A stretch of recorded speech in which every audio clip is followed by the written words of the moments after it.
Events take place in Apelden, the capital of the empire. All the secular society, suddenly a rumor broke out.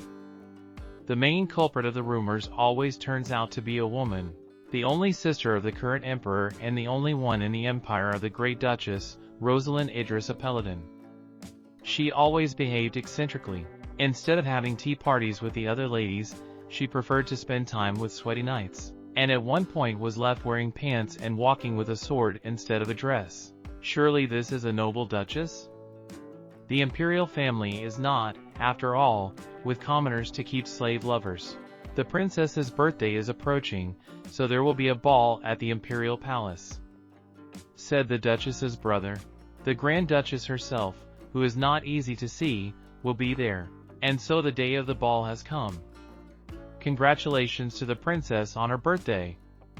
The Grand Duchess Rosalyn Idris Apelden, a beautiful girl, in a blue dress and with white hair, entered the hall. A young handsome man came out with her. Was this the rumored lover? They say her lover is a slave, and he has no pierced ears and no tail. What kind is he? What are you talking about? He is a Jerub. Would she dare transfer a slave to the ball?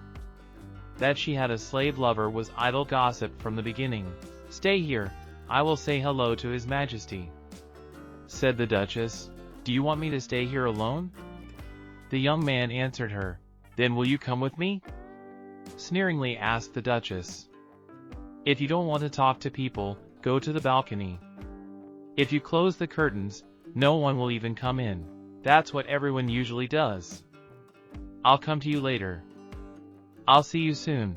As soon as the girl left, the attitude of those around him changed dramatically. He did as the Duchess told him and went out onto the balcony. It was indeed quiet. Now he could exhale.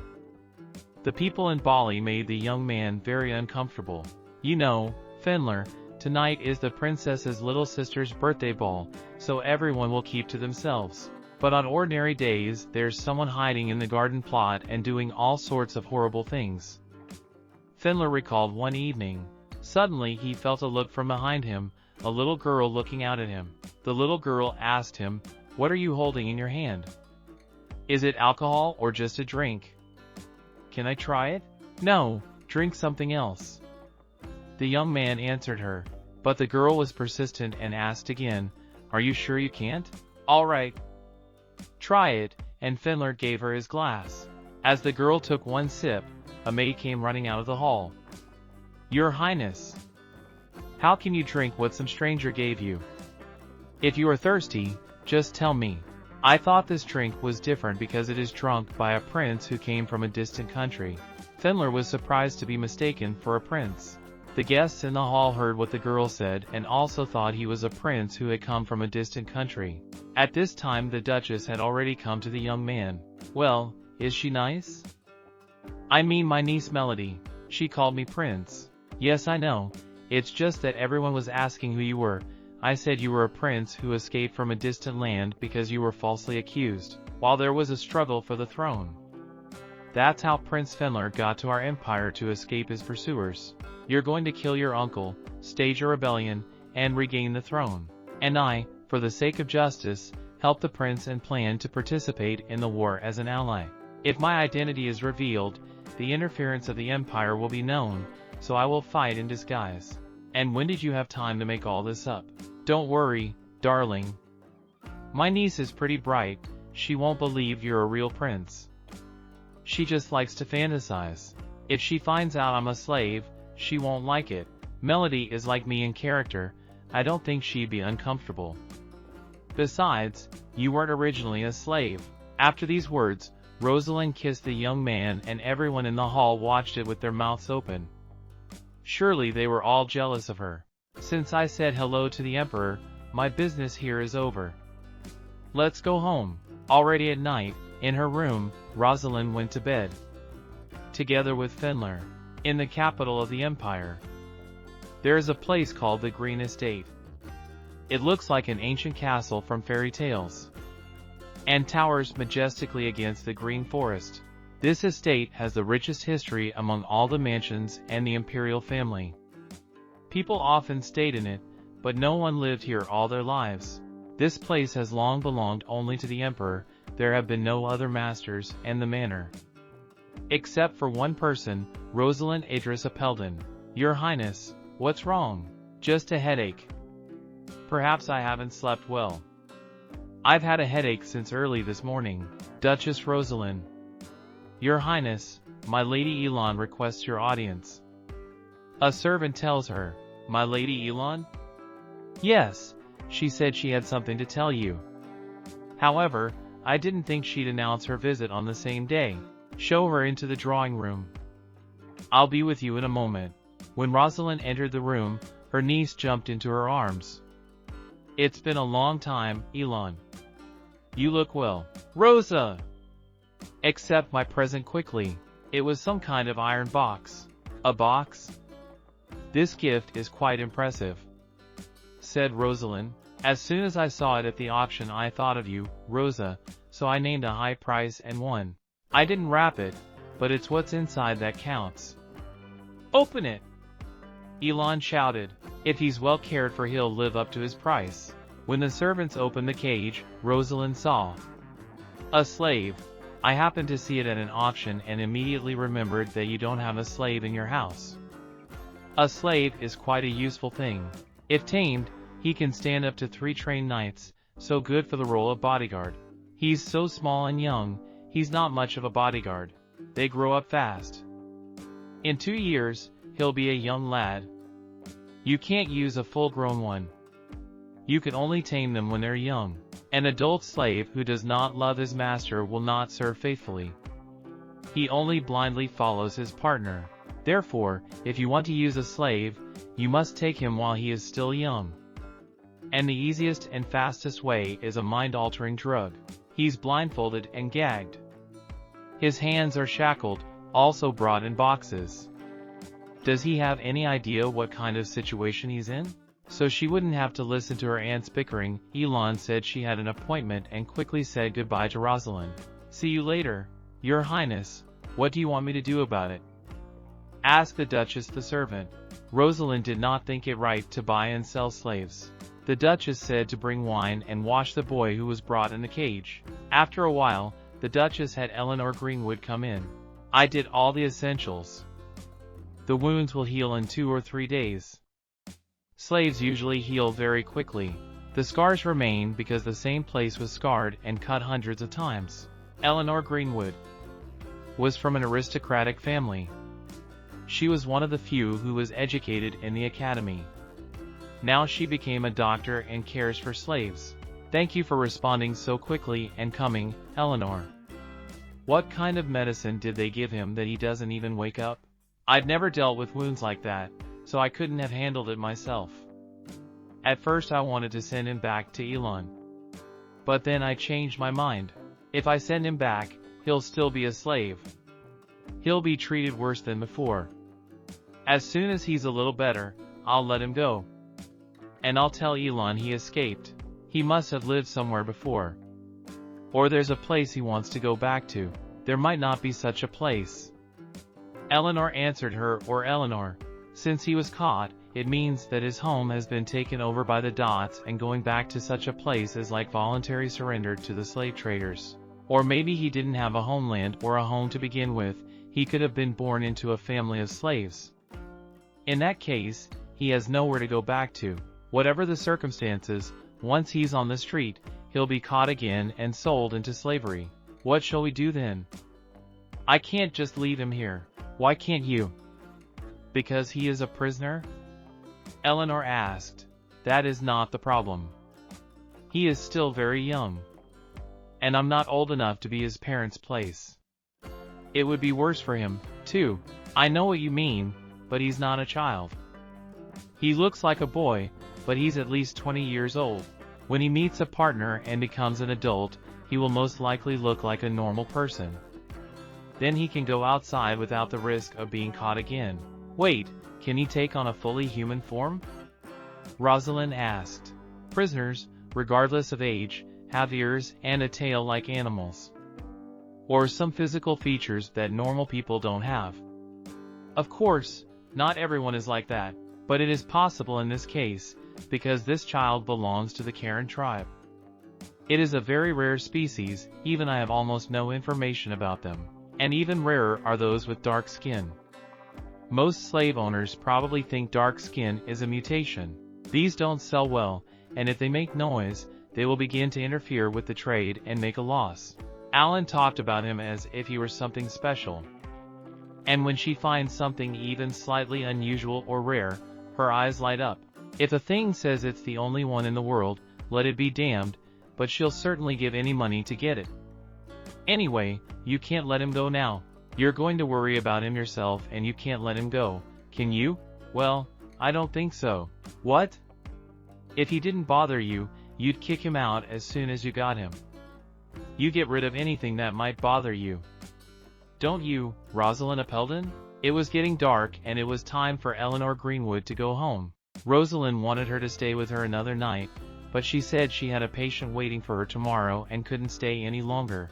I will try to find people who can protect and take in this slave. If it were up to me, I would take him to my home, but I have no more room. You should have said yes when I offered you a new home. Rosalind answered her. It's still bearable. Still, ask me again in 6 months. As soon as the boy wakes up, call me and I'll come right away. Eleanor went to her home, and the Duchess went up to the boy's room. It was a new day at the manor. He was lying there with no strength. I thought he couldn't even move. He just flies. What happened? They told me he was awake and I rushed over before I'd even finished my meal. I brought him some broth, just like Miss Eleanor suggested. He gritted his teeth as soon as I approached, and he didn't even look at the food. Have you tried talking to him? He's not a year-old baby, he can probably talk. Rosalind asked. You see, I'm not sure he can talk. Every time you say something to him, he just starts grinning. Come downstairs. Strictly said the Duchess, listening carefully. I'm not the type to give second chances. Well, considering what you've had to endure, I'll give you another chance. They weren't trying to hurt you, they just wanted to give you food. I may be the mistress here, but I'm not going to keep you as a slave. And besides, I was the one who called the doctor to heal your wounds. If you want, I'm willing to let you go, on the condition that you come down and apologize to everyone. Everyone present looked at the boy, and to their surprise, he cried and lay down with his back to them. What horrible manners! Get this place in order. Keep up the daily cleaning. In return, give him no food or water. The Duchess commands it. How long do you have to do that? Until he asks for it. Do not feed him under any circumstances. No one dared disobey the Duchess's order and everyone agreed. Thus began a little war. Or was he too stubborn by nature? Or, all at once, this boy tore the curtains the Duchess ordered. Every hour he made a mess of things. Where does he get all this energy? He can't stay in the mansion that way. One day, he broke a flower pot and probably stepped on the shards. He needs treatment. But he won't let anyone in. He broke a window, but there's no way a normal person could have done it. The windows in the mansion are made of high-quality crystal, they even have a magic spell on them. Even a prisoner couldn't handle a window like that easily. If he wanted to escape, he could just open them. Why break them? He must have expended a lot of energy after such a disturbance, but he still hasn't asked for anything. It seems that one of the maids was very worried about him and secretly brought him food. But he scattered everything as usual and only added to their work. I would have to punish the disobedient maid. This time I will close my eyes. Your Majesty, the child is gone. I thought he was hiding somewhere because he is hungry and will be back soon. Apparently, my assumptions were wrong. Not only did he refuse food, but he didn't drink anything for 4 days. As strong as he is, it can't help but affect his body. If a person doesn't drink for 4 days, there will be a health problem. Besides, 4 days is time spent only in the mansion, and if his condition was already bad before that. These words upset the Duchess, and she said, "Can't we just pretend it never happened? I can't take responsibility and defend someone who is used to doing things his own way. Look for him, he must be hiding somewhere in the mansion grounds." The Duchess ordered. I'm sorry to say, we have not been able to find him anywhere. The servants were going to look for him at night as well, Minnie, the Duchess said. If he went out into the garden, he will be hard to find at night. But we can't leave him there either. What if he ran away and lost consciousness? We may have to get rid of the corpse. Maybe I overdid it. Maybe I should have ignored Eleanor's words and let him go straight away, for his sake and for my own. I don't think so. And the Duchess ran off somewhere. Your Highness? What's your hurry? Rosalind ran into the garden and started looking for the slave, too. And after a while, she saw him lying by the big tree. I knew it! What condition was he in? Our guess was right. He's still breathing, even though he's in serious condition. He must have been thirsty and had gone to the water. He had been in his room all day, so he could only see the park outside the window. So he broke the window and jumped out and ran to find water. You should have drunk the water the maid offered you. Why were you so stubborn? He looks terrible. Why did he hide from those who worried about him and get so far away? Maybe he didn't want to obey people? Or was he unable to trust them in a critical situation? My goals were to educate him, but who knows, maybe it was a matter of survival for him. No rules of etiquette are above life. In parenting, strict manners are necessary when there is no threat to life. In general, I don't give second chances, but a third one. Such an opportunity has fallen only to you, remember that. The Duchess took him in her arms and carried him to the castle. He opened his eyes on the evening of the second day. However, he climbed on the closet again and wouldn't come down from it. You seem to like sitting on the closet, don't you? Said the Duchess. I brought dinner, Your Highness. The food was indeed splendid. The Duchess asked the boy to get down from the closet so he could eat. To be honest, I had no hope. If you don't want it, don't. I'll eat it all myself. But after these words, he got off his plate and ate a piece of meat. I thought he wouldn't take a bite in his mouth, said the Duchess. I stayed with him last night and fed him soup in case he started making a mess. I thought he was, without knowing it himself, instinctively gulping down food so he wouldn't starve to death. Maybe he really does remember everything. Still, it's good that he's eating something. Hey, you don't eat on the table, you sit in a chair. I yelled at the boy, and he jumped up on the bed. It's good that he doesn't refuse to eat, but he still has a lot to learn. I don't even have a husband to sleep in my bed. And here's some kid whose name I don't even know. Luke the Third, says the kid. So he can talk? Don't you have any other name? What did your parents call you? My parents I don't know. They grabbed me when I was little. No other name. Nobody ever wondered about my name. Now I am interested, said the Duchess. That's why I said it. The boy answered her. It doesn't sound like a name. There are no numbers in human names. That's because I'm not human. The boy answered. So, your name will be Fenrir. From now on, you're going to live with humans. If you don't like it, make one up. Why did you suddenly decide to tell me your name? It's payment for the bed. It's a very expensive name, you can't even imagine. Do you have any idea how much money went into making this bed? So there's a fee to talk to you?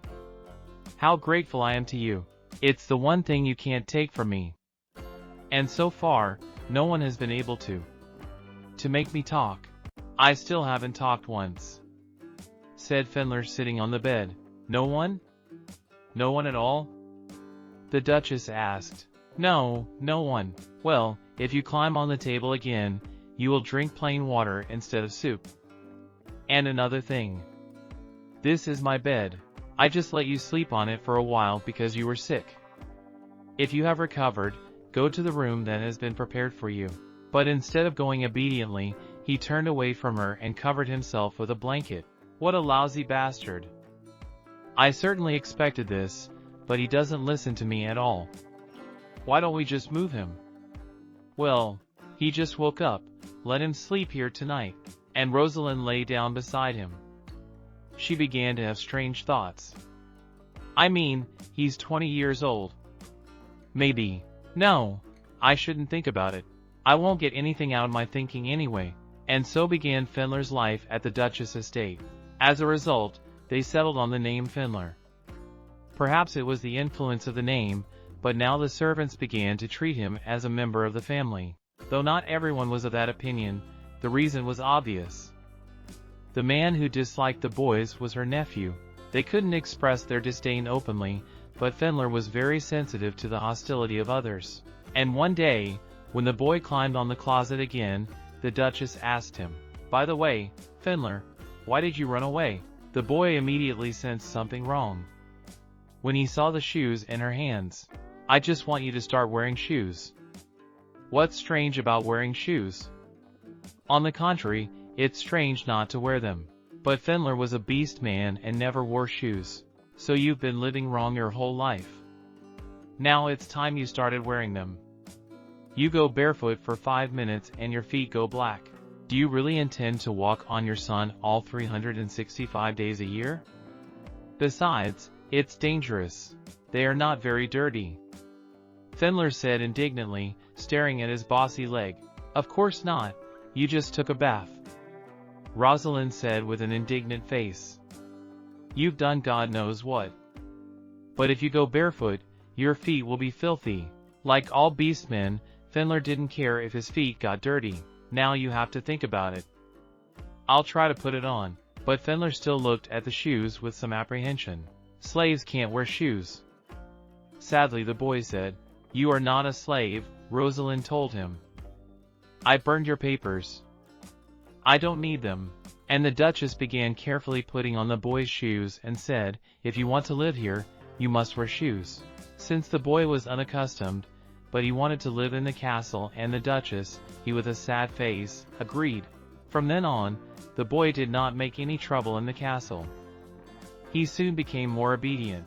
He didn't run away like he used to, and he didn't show hostility when he was in the same room with people. It had been a long time since she had lived with anyone together, and she enjoyed spending time with the boy. Still, there were those in the mansion who shunned Fenrir. They said he seemed quite bright, so he knew perfectly well who to keep close to. But even the Duchess could not understand what the boy was thinking. Sitter was constantly looking out the window and spending his time like that, doing nothing. Aren't you bored just sitting there? You can go outside and play if you want. If you like. Can I? The boy asked with a surprised face. I don't think you understand. You're not imprisoned here, you just live here. It's up to you to come out or not. The Duchess answered him, reading a book. Fiddler usually did as he was told, if necessary. But if you ask him to make a choice, confusion immediately showed on his face. So in the end, he does nothing, even after a while. Fenrir, if you have no business, follow me. I'll show you the manor. The boy happily ran after the Duchess to explore the grounds of the manor. Walking in the garden, the boy was running and jumping, which alarmed the Duchess a little. You could fall like that, she said to the boy. I guess you think I'm some kind of little boy. The boy answered, peeking out from behind the bushes. From then on, under the pretext of walking, the Duchess began to take Fenrir with her everywhere. At first he was kind of lost, but he quickly got used to it and began to respond to whatever was interesting to him. He wasn't particularly interested in the brightly decorated rooms, but he loved the orangery and garden. He liked trees with broad trunks more than small flowers, and the woods or fields where many flowers and grasses grew attracted him more than lonely blossoms. That is not to say that Finnish did nothing here at all. He could do nothing, for he did not know exactly what he could and could not do. One day Miss Eleanor Greenwood came over to check on the boy's condition. But since the boy didn't know her, he started growling at her and almost attacked her to scratch her. I just want to check your condition. I'm not going to hurt you. By the way, his recovery is slower than I thought it would be. I didn't think it would take a whole week. Still, you need to be treated. But even those words didn't convince the boy.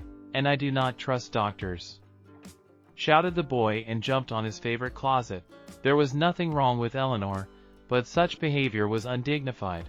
It was Eleanor who cured you. Stop being stubborn and come down. "No," Rosalind said angrily. The boy got down from the closet, though reluctantly, which surprised Miss Eleanor. "Have you become friends?" asked Eleanor. "No, we are not friends." "Does he really need an examination so much?" "He's healthier than anyone else in this mansion." The boy agreed with Rosalind's opinion and also added that all doctors are charlatans. "I don't know about the others, but I'm not a quack." "What's your name?" Miss Eleanor asked. "Fiddler is my name." Reluctantly the boy answered. "Rosalind, you were the one who called him Fiddler?" "Fiddler. It was the name of a cat I had. There were no normal names." "Oh yes, I wondered if there were any suitable places that could take this boy." "Morian's, of course, is full, but there are still places available.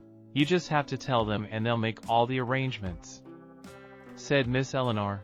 "I'm so used to having the Fenrir around all the time that I forgot. I told you from the beginning I wasn't going to leave Fiddler on the estate, and Eleanor promised to find a home for him." "No, for his own sake. We've got to send him somewhere where he'll be better off. He can't be protected all the time, he needs to be on his own, he can be stronger there." Rosalind thought about it and said, "Tell Morin that I will give him as much money as he needs.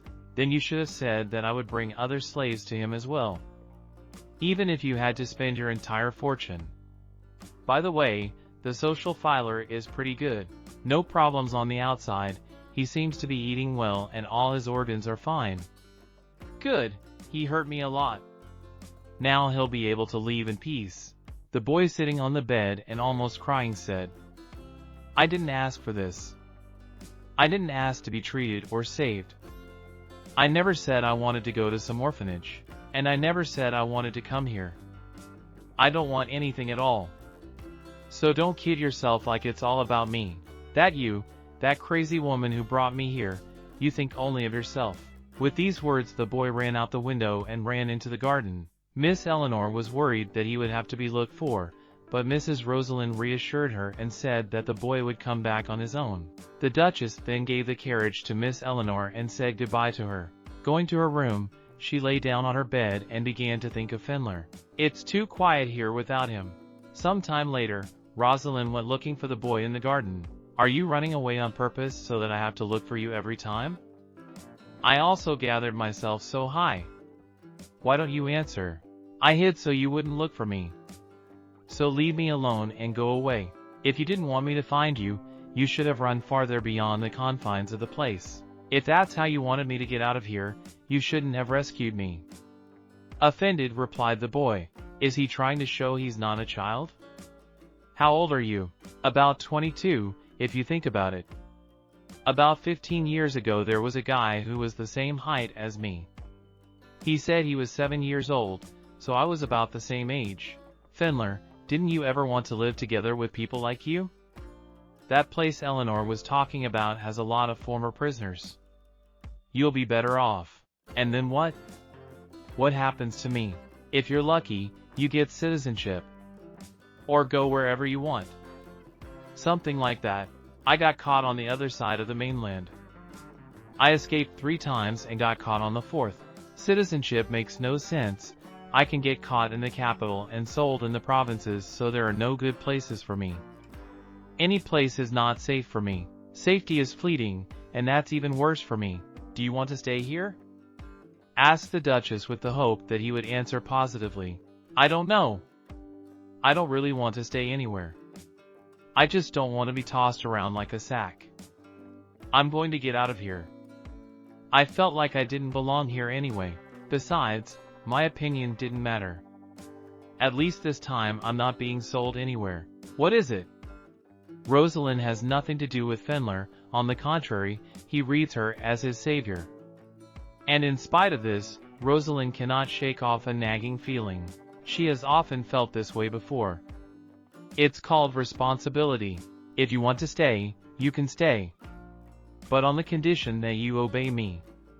If I wanted to, I could drop you in the capital right now. If I wanted to keep you a slave, I wouldn't make conditions, I'd shackle you. Everyone in this manor is subject to me, but they are not my slaves. They are my employees or servants. They know, I don't think it makes any difference. Fiddler replied with a smirk. A slave can't choose his master, but a servant can. You wanted to be able to choose.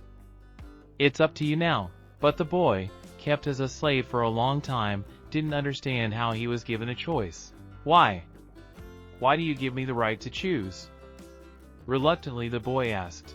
Because you came to my house, and I am the Duchess of Apelden. If I picked up a stray cat in the street, I'm not going to throw it under the wheels of a carriage. Although if it escapes, there's nothing I can do about it. And also, you'll have to sit at the table during the meal. Now no one will run after you and spoon-feed you. Having said this, the Duchess went to her castle. The next morning when Rosalind was eating breakfast, one of the maids asked her, "Do you think he'll come back?" "I don't know, it depends on him." And that's when the window opens and Fiddler jumps out. He's back at the estate. The next day, he said he would stay here, and I told him my full name. Rosalyn Idris Apelden. Other people call you Your Highness. I thought that was your name. You can call me that if you like. But I don't think that's going to happen. One day after another walk, the Duchess returned. "Mistress, where is Fiddler?" asked the maid, picking up the cane from the Duchess. "He is reading a book in his room." He seemed to enjoy reading very much. There was something noble and lofty about him that did not fit the image of a child. Sometimes I sensed a kind of nobility in him that I couldn't describe in words. And every so often those moments, I remembered the cat basking in front of the fireplace on a cold winter evening. For some reason, however, I couldn't say it out loud. After Venus decided to stay at the mansion, he had never once expressed displeasure with his new life. Though once we were late with him when our opinions differed. You said you didn't care. I said I wouldn't pick on the quality. But these are shorts. You think I'm a little boy? That's what 7-year-olds wear. But despite all the recriminations, he still wore the shorts. What's the big deal? It suits you very well. Besides, not only 7-year-olds wear them, but 10-year-olds as well. Rosalind said mockingly, "Are you even listening to me? I told you I'm not a child." Fiddler said indignantly, "I didn't bring the clothes, the butler did. If you don't like something, you can leave a note for him." Suddenly, the boy swooped down on the Duchess and took her by the neck. "Don't treat me like a child. I warn you, if you look down on me, because I have short arms and legs." But it wasn't that simple. The Duchess knew how to use martial arts and immediately put him on the floor. "It's not because of your arms or legs, it's just that you don't understand what you possess. And it's not you that's doing the warning, it's me. You think because I have so much, my life is like a fairy tale?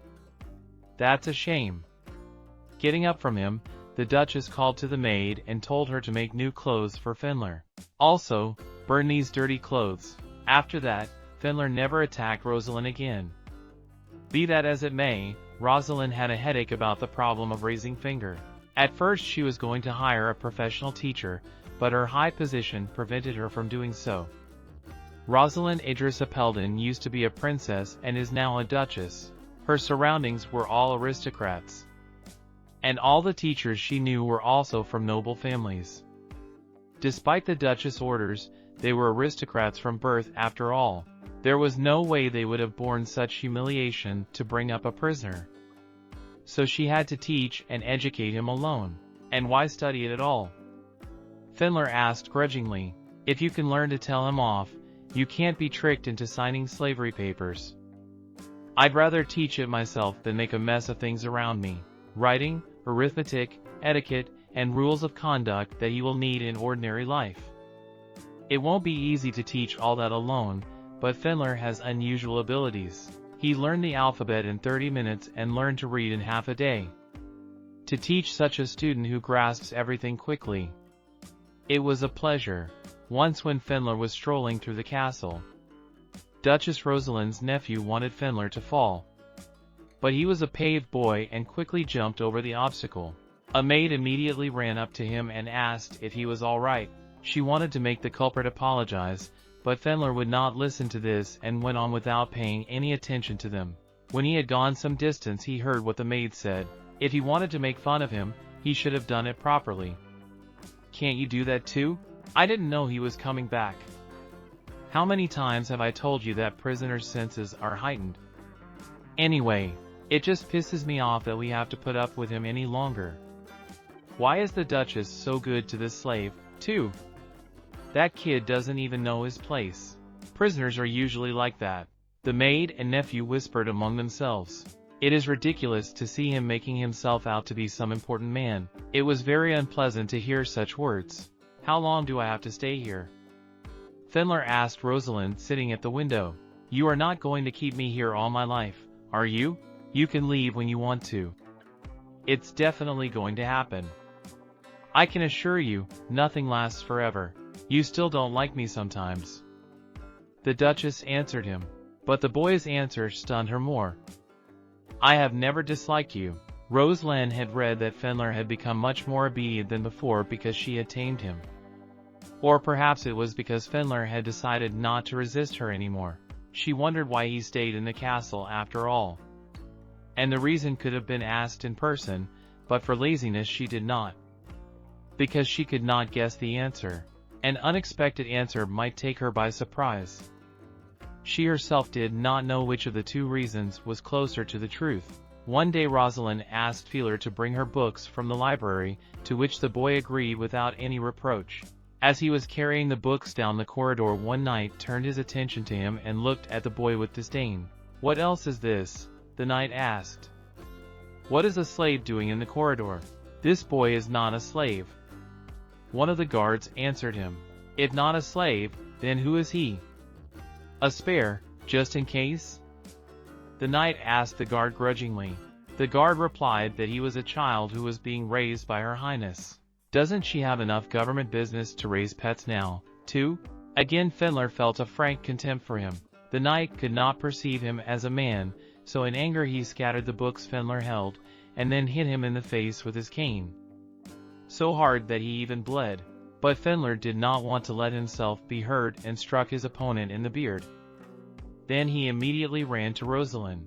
When he ran into her room, he climbed up on the table and told her to go with him. Hey, I told you not to climb on the table. And where are the books you were supposed to bring? Rosalind asked indignantly.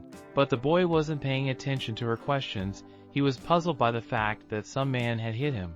At that moment a guard came into her room, followed by the man who had hit Fenrir. It turned out that the man was the husband of the Duchess as well. As she approached him she slapped him in anger and punched him in the stomach. She snatched the sword from the guard and put it to her husband's neck.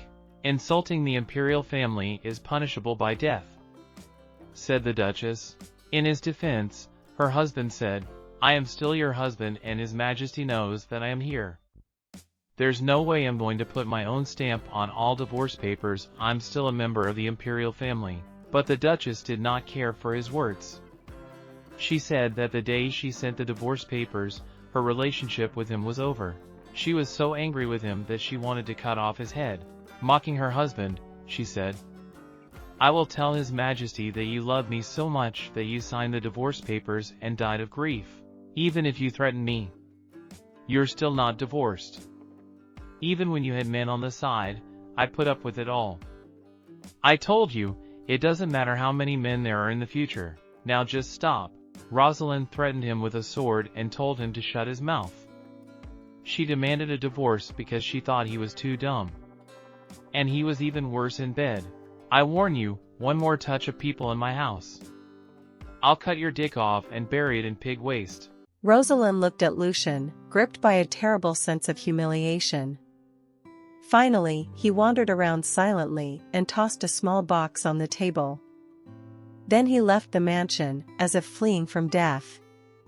There was no need to see what was in that box. There must have been a divorce document sealed in it. Rosalind had told Sir Elliot that if he ever let another stranger into the palace again, she would no longer take his sword, but take him by the throat. If he's not sure who's safe to let in, then let him ask the butler. Why didn't he do that? If you don't understand something, you can ask a higher person. If you want to live here, pacify your pride, said Rosalind to the guard. After she called for Fenrir and the boy followed her. They went to treat the wound, luckily it was not deep. Otherwise, they would have had to call a doctor, otherwise they could just apply ointment. Now I'm going to apply the medicine, it might hurt a little, so be patient, said Rosalind to the boy. As Rosalind was applying the ointment to Fenrir's face, he felt something in his chest. Fenrir didn't know she had a husband. But Rosalind didn't care about the man. After all, the reality of their marriage was long lost. The boy did not understand why then did she marry him? The Duchess replied that if they were married, it meant that they loved each other. Of course, and love does not necessarily mean marriage. Ordinary people can live together without love, and she, as a girl of royalty, certainly not. And he didn't seem to understand her. And come to think of it, half-beasts only have one partner for life. You could tell by the look on his face that he wasn't happy. But he just didn't think it was fair. Every time he wonders about something, he asks and she answers him, and here she didn't say a word to him. Rosalind seemed offended. A look that said, just try to refute what I said. All right, said Rosalind. What do you want to know? The boy immediately asked, with a disgruntled face. Why did they get married? It seemed to the girl as if he was waiting for her to ask. Was he really curious? She really didn't think it could interest him. It seems because he didn't seem like a kind man. He was the worst of all the men who had proposed to her. But she didn't choose her husband. Her mother picked him out for her. She knew that if presented to her with an incorrigible man, she would try to deal with him. She momentarily became emptier than ever. Her mother, she loved to wear lavishly embellished dresses, and walk around in them on the ball. She wanted her daughter to concentrate on taking care of herself and raising her children like any other woman. From an early age she was more attracted to swords, and later showed a talent for it. She had beaten her brother in battle since she was only 7 points. If she had the opportunity to prove her skills, she did not hesitate. There was also the strength to maintain her talent. She was very friendly with the knights. But to her mother, she seemed to want to raise an army and seize the throne. Her mother told her that if she learned the art of the sword, it would not help her, and that the sword was not her business. But Rosalind was not interested in the throne. She did not like politics. One could guess, if she were empress and Lucian the emperor, what would come of it. Perhaps the reason for marrying me was to weaken her power. So, in order to restore her reputation, the decision was made to separate from the face of us and marry another man. But divorce was impossible. Because divorce requires the permission of the emperor. His seal also stands on the marriage papers. Her father was on her mother's side. Practically nothing was done without her opinion. Even if she had said she wanted a divorce, in their mind it would have sounded like I aspire to the throne. If she had to say that there was a man she was interested in, the only answer would have been, then we should meet. She was told that if she wanted to, she could have a non-public relationship on the side. If Rosalind really wanted to come to the throne, she would disdain Lucian and express her intention to marry someone who supported her. In that case, the nobles would have supported her. A divorce could be accomplished if the noblewoman came to the throne. But in order to do that, she would have to come to the throne through battle. She did not want to do that. If she lost in battle, she would become an outcast or at worst die. And if she enters the throne, she will have to live with a headache for the rest of her life. Besides, the emperor's destiny does not end with this alone. She must work hard to avoid being torn apart by hostile forces, and must treat her side with suspicion, not trusting it completely. Rosalind did not love politics enough to live such a life. She had no desire to reform anything. So the present life was the best outcome for her. But there is no need to explain these things. Fortunately, if the emperor who took the seal dies, the couple can divorce by agreement. And so once he passed away, the first thing I did was sign the divorce papers. It had been a long time since she had done that, and Lucian kept avoiding signing. She didn't think she had the courage to do it. Lucian had mentioned the emperor's name. Perhaps he was using it as a cover. The new emperor, too, was not on the side of his only sister, but of her husband, Lucian.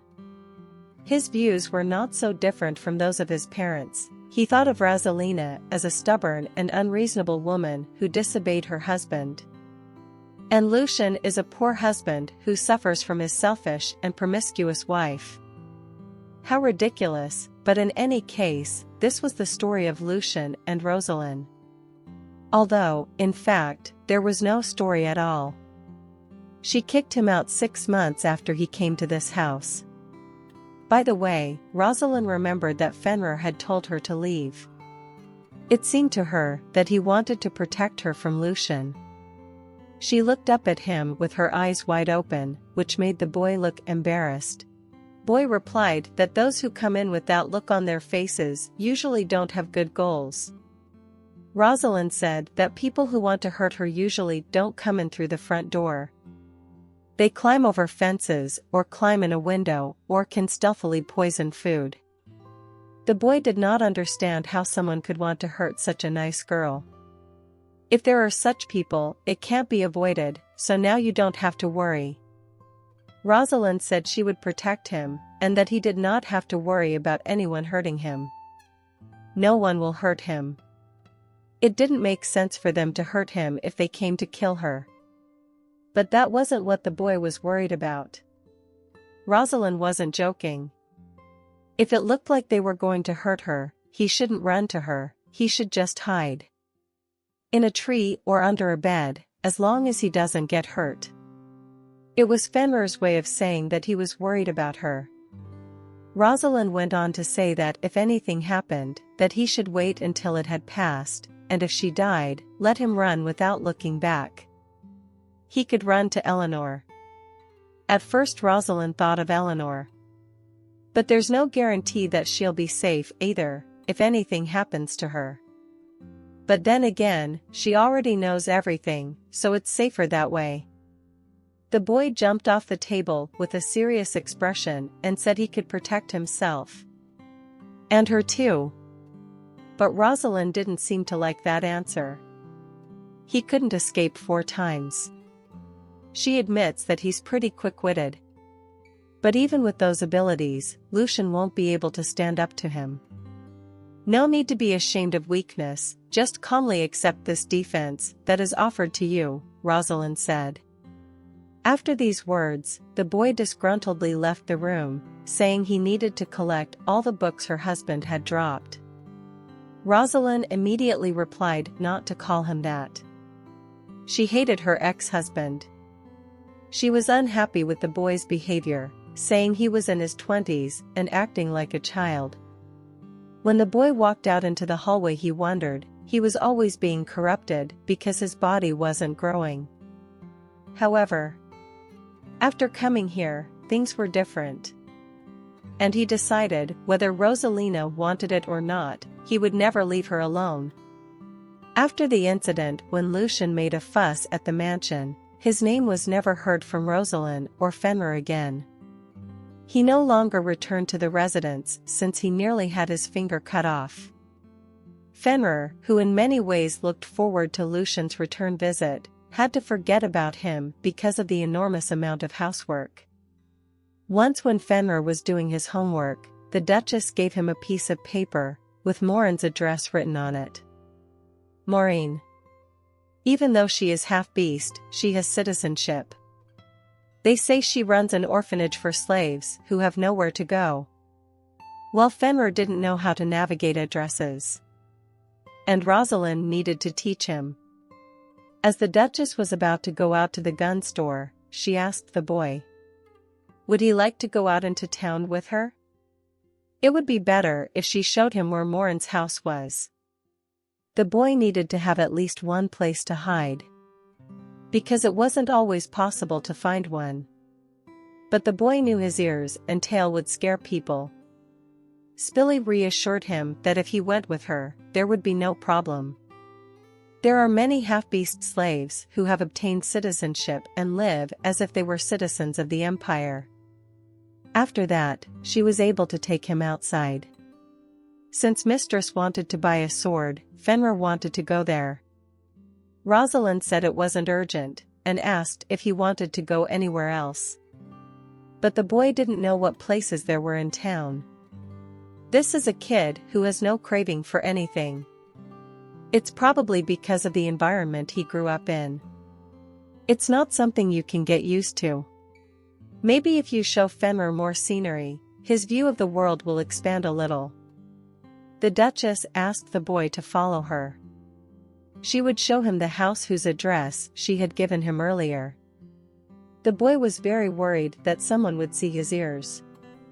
But Rosalind told him not to worry, no one would see his ears through the cap. As they walked through the city, the boy turned his head in all directions. He had never seen such a city. He also felt like someone was always looking at him. When the boy turned away, a woman accidentally pushed him so that his hat flew off. The boy was very afraid someone would see his ears. But the grandmother who pushed him couldn't see very well, so she didn't see his ears. Fenrir quickly put on his cap, looked around to see if anyone had seen his ears. Luckily, no one seemed to see them. But the boy was acting strangely, so passers-by came up to him and asked what happened to him, why he sat down on the road. At this time, Rosalind had already reached the gun store. When she turned around, she did not see Fenrir beside her. As soon as she started calling out for him, and he came running right away. Rosalind knew he wasn't lost, just a little behind. She was very glad. She thought he was looking at the houses and streets, following her. But then she noticed the boy's strange behavior. He was sweating for some reason. She knew something was wrong with him. If it was too difficult for him, she offered to come back early. But the boy said there was no problem. And asking her to go on, they entered the gun store. They were immediately greeted by the owner and said hello. Rosalind didn't see the owner for a long time and asked how he was doing. The owner admitted that he didn't recognize Rosalind. It seemed to him that the young lady had grown up and would no longer break canes as she had done before. He had repeatedly told her that canes were not for fencing, but she did not listen. Rosalind was a little embarrassed by what her master had said, and said with a slightly disgruntled face that it had been a long time ago. The host replied that even 10 years ago it seemed like yesterday to him. By the way, the owner saw the boy. "What kind of young man is that?" Rosalind said that the canes she had purchased before were worn out and she wanted new ones. The owner immediately offered several copies that he had recently made, and offered to look at them. Rosalind really wanted to look at these canes. The master said they came just in time, they had already been prepared upstairs. As they waited for the master, the boy asked snidely that she had had sword fights with a stick. Rosalind was a little embarrassed, so she replied that she was young. She was only 12 years old. Her mother had let her carry a sword except in training. The boy asked her again, smiling slyly, why was she making excuses? Then the master intervened in the conversation, and asked Rosalind to go up to the second floor. Fenrir stayed on the first floor. And Rosalind said she would be back soon, and that he shouldn't touch anything. He seemed to look calmer than before. The boy calmed her down, told her not to worry. Unlike someone else, he has no interest in sword fights. When Rosalind went up to the second floor, she saw the new canes. These pieces seemed to have no flaws. The work was truly done by a master craftsman. But to the master's surprise, Rosalind asked for something simpler, something that would not draw much attention. The owner replied that there were wooden ones without metal ornaments, and suggested one particular cane. Originally, it was not made in their store, but after a gentleman ordered it a few years ago, the owner did a lot of research on it. And the owner suggested that Rosalind look at this cane. When she took it, she felt that this cane did not weigh like a piece of wood, and they are usually much thinner. It was a sword hidden in the cane. The owner liked that the Duchess knew what it was at once. Said that the man who ordered this cane was also learning to wield a sword, so he thought it would suit her, too. Really liked the thing, but she said she no longer held the sword. Hearing her refusal, the master suggested now to sharpen a fully customized cane for her. If she was in no hurry to go anywhere, Rosalind said that would be best. Suddenly they heard some noise together on the first floor. Rosalind realized something was going on there. It sounded like Fenrir was doing something. When they got down to the first floor, they saw that everything was broken and scattered. And the strange thing was, Fenrir wasn't there. Rose immediately rushed outside to look for him. It was starting to rain heavily. As she searched for him, she got soaked and went back to her owner's shop without finding him. She didn't know who could have done it, but it was clear that Fenrir had disappeared. Rosalind was sitting waiting for her assistants in the owner's shop when one of the guards suddenly walked in. He reported that they had searched all around, but could not find him. She immediately contacted her residence and mobilized more than 10 knights. And then sent this squad to search for Fenrir in the capital. The only clue they got was a woman's account of her encounter with him. She wanted to help him and take him home, but he ran away. The guards though I had searched the place, but it was almost impossible to find him, for Fenrir is very good at hiding. Rosalind already thought it would be better for him if she didn't find him. But if he was kidnapped? No, she didn't want to think about that. That woman said that when she ran into him, he was alone. At least he was fast enough to run away from the threat, but damn it, where had he gone? Fenrir knew only 2 places, the Duchess estate and Maureen's house. But today was the first time they'd ridden the wagon, so he didn't know the way back to the mansion. So the only place he could go is Maureen's house, but he hasn't heard from her. Perhaps she should have gone there herself. The landlord was reassuring to Rosalind as best he could. He said the child would be found soon, for he could not have run far. Drinking in the tea, Rosalind decided to go on the search, too. The knight immediately tried to talk her out of this villainy, and said the child would soon be found. And the Duchess might get sick. Even if she searches for him. Before he could finish, he suddenly felt the audio of the Duchess, who was unhappy with what he was saying. Suddenly the doors opened and one of the knights pushed some man. He said he found him in the alley. It looked like he was the one who had taken the child. When the Duchess saw this man, she angrily started beating him. He wanted to justify himself and said he was sorry. He didn't think the Duchess was the owner of the boy. But Rosalind didn't want to listen, she kept beating the poor man. When he fell down exhausted, Rosalind stepped on him with her foot and asked where he was doing Fenrir. The man replied that he didn't put it on anywhere. The boy suddenly ran away. He just did what he was told. He didn't know that Rosalind was his mistress. Rosalind asked where he had been caught. The knight replied that it wasn't far away at all. He was running and kicking, and he had to drag him, so maybe he lost sight of the baby. Perhaps he got lost trying to get back.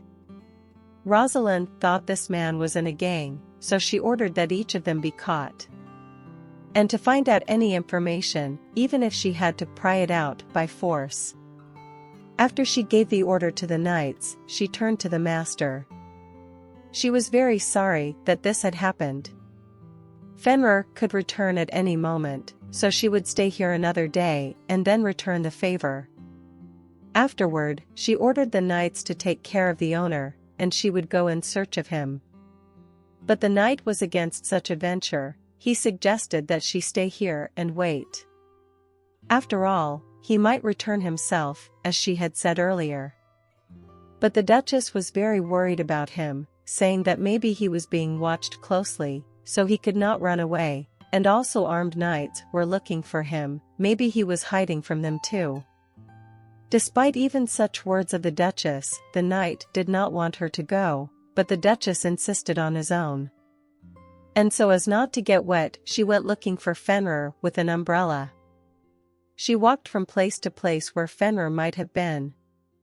She came to the place where the bandit was found. The place where the woman encountered Fenrir. But he was nowhere to be found. Suddenly she stumbled into some alley. If she continued in this direction, she would come out as an extreme city. This is the road, well known to him, is the way back to the mansion. The Duchess remembered that Fenrir kept looking out the window as he rode in the carriage. Perhaps it was because he was bored, or maybe the scenery outside simply drew attention, or maybe he had another purpose. She passed through the streets one by one, but found no sign of Fenrir anywhere.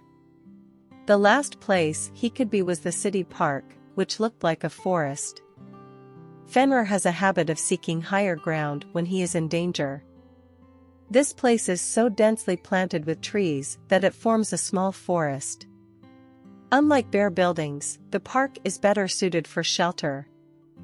Fenrir is smart enough not to overstretch himself in a child's body and take that into consideration. But it would be safer to get in the carriage and head back to the mansion. Fenrir remembered the crest on the chariot, so he would recognize it. In these reflections, Rosalind stumbled upon a large tree in the center of the forest. She saw Fenrir lying on a huge branch, not telling him to come down to go home. They captured whoever was hunting him. Now, he is safe. Fenrir replied sadly, how can she not understand? He's not safe anywhere. Because he was born that way. Wherever he goes. After all, people are the same everywhere. Ever since Fenrir had been living with her, he had been unwilling to go out in crowded places.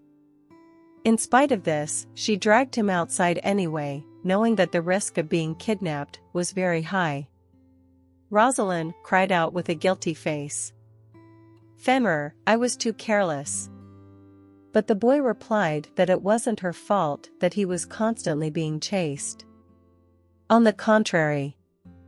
It doesn't matter if you sell the wild half-beast to anyone or not. And it doesn't matter if it has kin, citizenship, or an owner. For both the seller and the buyer, it's all about the money. Those who buy people like him into slavery put them in a windowless basement and wait for them to grow up. And keep them locked up. But he doesn't grow up. Even if he lives with Maureen, he will be a child for the rest of his life and will never leave the walls of the house. Did he learn that from the beginning? Sometimes he is so clueless and slammed that he wants to run away from himself. There is no place in the world where he can live. Where he didn't go. But, he remembered her home. Every time he ran away, all he thought about was having to hide, but this time he thought he had to go back to her. It's not bad to have a place to go back to, said Rosalind. You can leave it when you go in and come back when you want to. She was ready to shelter him. He didn't want to leave her. And she didn't want to put him in danger. If anything happened to her, she could not keep him safe. Then the boy asked her, please not to say such a thing, for if she died, he would want to die with her too. At that moment Rosalind remembered Eleanor's admonition as she left her palace. The Karen is a species whose way of life is based on instinct. Before they meet their companions, they look like children, so it is almost impossible for them to survive on their own. Once they become adults, they spend their entire lives with their mate and die with them. It is said that Qurans are as if born to always protect their loved ones. For such individuals, family is everything, but this child never had one. He must be emotionally exhausted. What she meant to say was that not only do you have to protect him, but you have to be patient and affectionate enough. As an example, she said that she is ready to die for Rosalind, but she is not going to die just because she is not there. You know what she means? And protection and support should give reassurance to herself as well. That doesn't mean they shouldn't live life to the fullest, but you have to be able to protect and love, too. It doesn't matter if she gives him the love he needs, but she wants her to still draw the line between them. Rosalind didn't understand the meaning behind her words at the time, but she thought she was doing the right thing. So in order for him to become independent, she taught him herself, and she thought that was the best choice. However, she didn't even think about what Fenrir himself wanted. Wasn't she expecting something like this? Rosalind replied that she would pretend it never happened. She shouldn't think about it, but what the hell did she have to do? As soon as he came down, they would go home. Rosalind also added that someday he's bound to grow up. But to make sure that doesn't happen, he can't stay inside the four walls all the time. He has to look for a partner. That's what she meant when she told him to meet another half-beast, not that she didn't want to take responsibility for him. But the boy still didn't understand what would happen if he met him. Rosalind replied that he would find a partner and find a family. Those words hurt him. Even though Rosalind called out to him, the boy did not answer her. She wondered why he did not answer and what he was thinking. It felt as if he was drifting away from her. When he jumped down from the tree, Rosalind held out her hand to him and suggested he go home. As they rode in the carriage, the boy fell asleep and Rosalind looked out the window thinking about something. As soon as they got into the carriage, he immediately fell asleep. She thought he was exhausted by all that had happened. When they arrived at the mansion, they were met by the butler. He informed her that they had prepared a hot bath for her, which was the nicest thing she could hear when she arrived at the mansion. Tonight she would ask the chef to include Fenrir's favorite dishes on the menu. When she tried to wake Fenrir that he had a fever. Immediately, she got out of the carriage with the boy and ordered the butler to call Eleanor right away. The mansion was turned upside down. After the servants learned of Fenrir's disappearance, there was an oppressive atmosphere in the mansion all day. Anyone who saw his condition could not hide their bitterness. Without waiting for Eleanor to arrive, Rosalind called the doctor. He did not know the cause of his illness. Rosalind asked if he had not caught a cold from being soaked in the rain. The doctor said he would give him antipyretics, but thought they should monitor his condition. One of the maids who brought the water told me that her brother had caught pneumonia years ago after being out in the rain. He had the same fever and a few days later She immediately stopped talking and apologized to the Duchess. The Duchess ordered everyone out of the room. But the butler anxiously said that Her Highness, if she stayed, could also become infected. Rosalind repeated her order that all be dismissed. The Duchess sat up all night with the boy. Fenrir convulsed until morning. Despite taking his medicine, he felt worse and worse. And as midnight fell, he began to scream. For those rare moments when Fenrir regained consciousness, he only sobbed in pain and then passed out again. Though enough time had passed, there was still no news from the messenger sent to Eleanor. Meanwhile, the fever was only getting worse, his body hotter than red-hot coals. Rosalind asked the doctor when he would get better. He didn't know, he had tried every medicine he could. And that was all he could tell the Duchess? The fever wasn't going down at all, yelled at the doctor Rosalind. That's not why she hired him. Regretfully, the doctor said he was sorry. I should warn you that if the fever doesn't come down, there are different outcomes. His brain could be severely damaged, or he could probably be paralyzed and then left disabled. There was no way to tell for sure. Or even, Fenrir, he might die. The problem wasn't that he was wet. Once she found him, they should have stopped at the nearest inn, not rushed back to the mansion. She dragged him where he didn't want to go, and didn't take care of him properly. Sitting beside Fenrir's bed, she told him a story. When she was still a child, she too had been in the city. Eleanor said it would be fun outside, so she decided to take a walk with her. Although she had never left the imperial palace before. It was fun. The food outside turned out to be very good. The atmosphere was different from the one in the mansion, and she liked it. Perhaps it was because she was holding the food in her hand as they walked down the street. A cat chased her.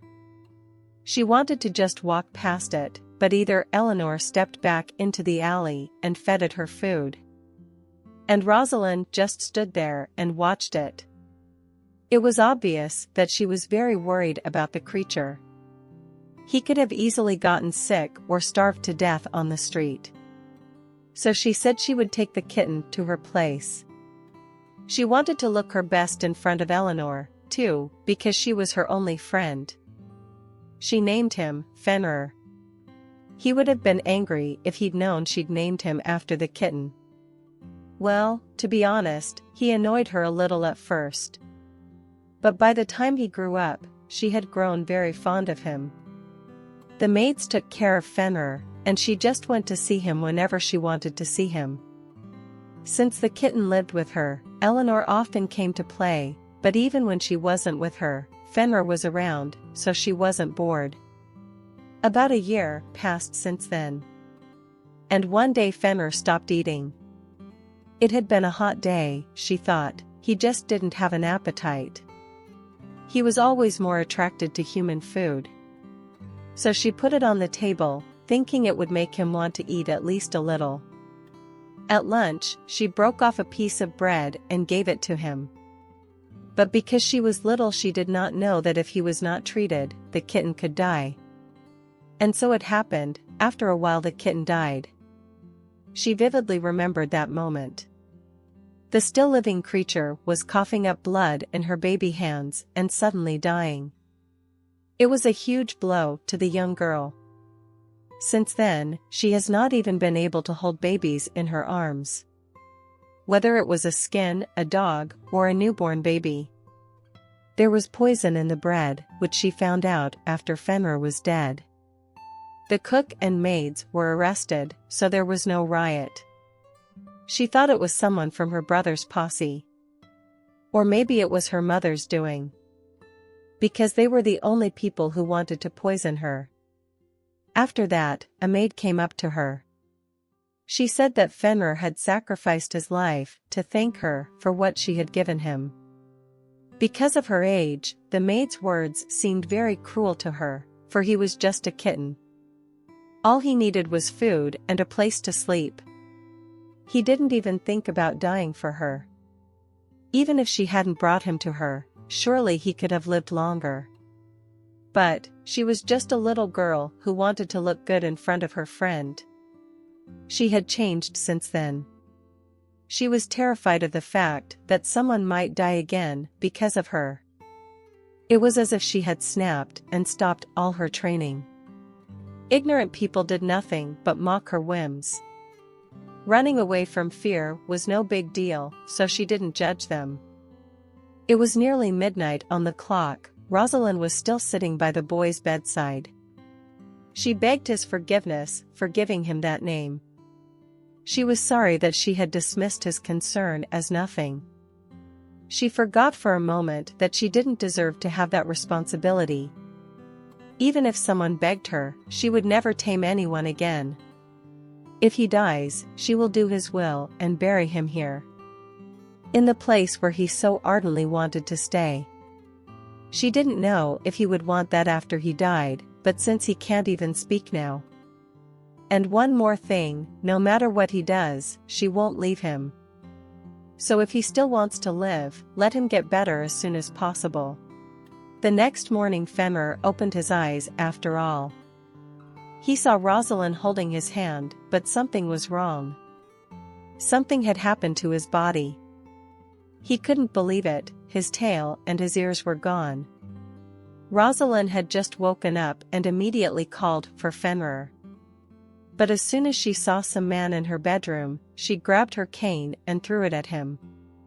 Fenrir somehow miraculously dodged Rosalind's throw, but before he knew it, she immediately ran up to him and threw him to the floor. She didn't recognize Fenrir and asked him where he had taken her beloved boy. Fenrir said it was him. Looking a little closer, she recognized his golden eyes, they were just like Fenrir's. At that moment, the maid announced from behind the door that Miss Eleanor Greenwood had arrived. Taking advantage of Rosalind's distraction, Fenrir snatched the sword from her hands and laid her on her back. He wanted her to calm down and listen to him. But just as he was saying this, Eleanor came into the room with the butler. They caught a very interesting picture of a naked Fenrir standing over a half-dressed Rosalind. She immediately kicked him off with her foot.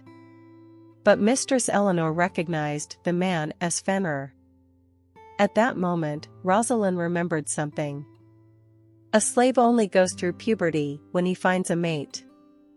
Already when Rosalind and Fenrir had gotten themselves into shape, they were sitting in the hall with Eleanor. Eleanor said that there didn't seem to be any problems with the body, and the fever had gone down, too. Eleanor was uncomfortable sitting between them because their behavior was somehow strange. Suddenly Rosalind called Eleanor over and said they needed to talk privately. They left the room. When they left the room, Rosalind was furious. How could this possibly have happened? Could the mugger have kidnapped the real Fenrir after all? What if he was just pretending to be Fenrir, believing the outward resemblance could fool me? Or Eleanor didn't even know what to answer. After all, Fenrir had already answered all her questions. Rosalind already wanted to learn the truth from him, through torture. But Eleanor didn't understand why Rosalind didn't believe it. She asked Rosalind what she thought, that the impostor had even copied all his scars on his back. The thought of such meticulousness makes her shudder. Although the case has taken an unexpected turn, she doesn't have to be responsible. After all, he didn't ask for her consent. He just unilaterally fell in love with her. After a declaration of love from Lucian, this is the second time in her life she's heard something so horrifying. "Don't you like being loved that much?" Eleanor asked. Rosalind was furious at such a question. She begged Eleanor to stop. Until today, he was just a little child. Eleanor insisted on her own. She said she didn't have to take responsibility for what had happened. His ears and tail were gone, so now he was no different from a human. And seeing how he twisted her with one hand, you could tell he had a lot of strength, too. Anyway, even if she leaves him naked in the middle of the central square, no one will even think of kidnapping him. After these words, Rosalind doubted that Eleanor was really her friend. She suddenly spoke too heartlessly. But Eleanor replied that previously she had had to choose between saving that child's life and ensuring her comfort, but now the situation is completely different, and before she herself had said that by dating a man out of pity, a woman only makes herself worse. Could it be that this is not about her and that there is some other reason? For example, severe stress? Although this is a great rarity, but there have been documented cases where slaves of Karen dumplings, being on the brink of life and death, suddenly matured before meeting their soulmate. After all, protection itself is paramount. His race originally resided in a separate territory, and he must have been extremely exhausted by the endless wandering. Rosalind immediately told him about the incident. He was extremely shocked by the recent and failed kidnapping incident. Where could a sudden love fever come from in the first place? And why would she think she was his soulmate? Then Eleanor suggested she ask him herself, rather than guessing in vain. She said let Rosalind ask Fenrir if he liked her or not. When Eleanor left the castle, the Duchess summoned the butler and ordered him to call a tailor to remeasure Fenrir for new clothes, and at the same time to pick him up a couple of sets of ready-made suits. Also, to send someone to the shop where they sell canes. She wanted to make amends and pay for the one thing she had taken. After her orders, she went to the hall where Fenrir sat to have dinner together. As they ate, the scraping of cutlery on the plate really annoyed her. If it had been any other aristocrat sitting in her place, he would have exploded by now. Still, compared to how he had been as a child, progress was visible. Anyway, Fenrir is a fast learner. Although, barring the banging on the dishes, his appearance is pretty good on the whole. Still, Rosalind changed her mind. Still, Fenrir had shown himself quite well until yesterday, but today every movement of his hands oozes grace. Perhaps it's because he finds it easier to perform the moves. He was so hampered by the short length of his arms. She is aware of the fact that even if she stares at him with all her eyes, she can hardly find anything that resembles the old Fenrir. The pieces that remained were brown hair, dark skin, and golden eyes. She said she would finish her meal first and was about to leave when Fenrir stopped her.